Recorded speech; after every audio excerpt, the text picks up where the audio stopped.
let's just like spin the wheel and pick a category, Sure. like substance abuse. What do you find? I know they're all sort of interrelated, but what would you say common issues are that in your perspective as a public health person and a doctor and someone outside the industry looking in, what needs to be done? It's a big Yeah. question, but what Yeah. needs to be done, and maybe tell us a little bit about a case that's in the film. Dr. Paul, how are you going to stop the drug problem? It's a good question. I mean, it's we found some data.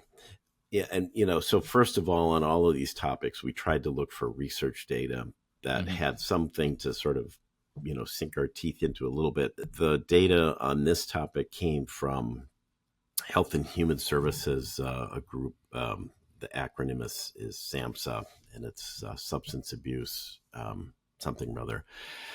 And it lists the different industries that struggle the most with things like illicit drug use, and arts, entertainment, and recreation was one of their categories, and that was the second most common industry to be dealing with that issue.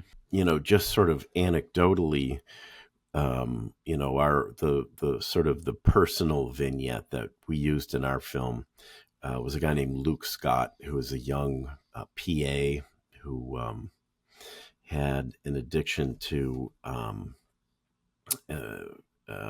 heroin that killed him ultimately, but it wasn't just heroin; it was other opiates, and as individuals that have sort of an addictive personality, there'll be sort of a stimulant to get you going in the morning, and a sedative to keep you going at night.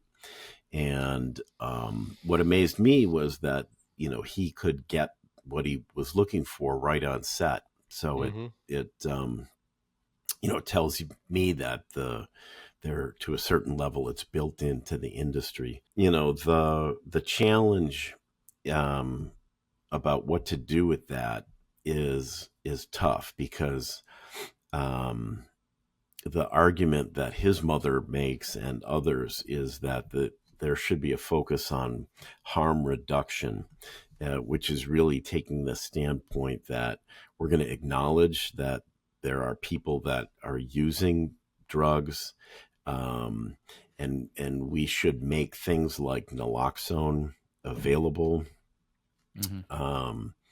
The studio, the argument on the other side is hard to understand. Some of the set medics would call me and secretly try to see if they can get naloxone.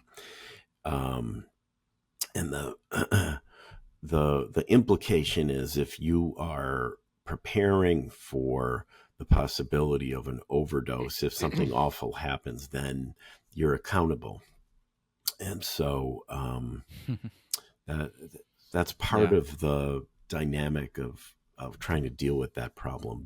And that, just to pause for 1 second, that is an issue, because I know you brought up the film brings up in the stunt industry that there are no sort of levels of qualifications or anything. Like when you get into SAG-AFTRA, you can just say, you just pick what category you're going to be. I'm going to be stunts. I could have chose dancer. It would have been really funny. Nobody wants to see me dance, but and the question has been raised to the union in the past about sort of getting behind some training programs, not to certify somebody as an expert stunt performer, but to say, you need to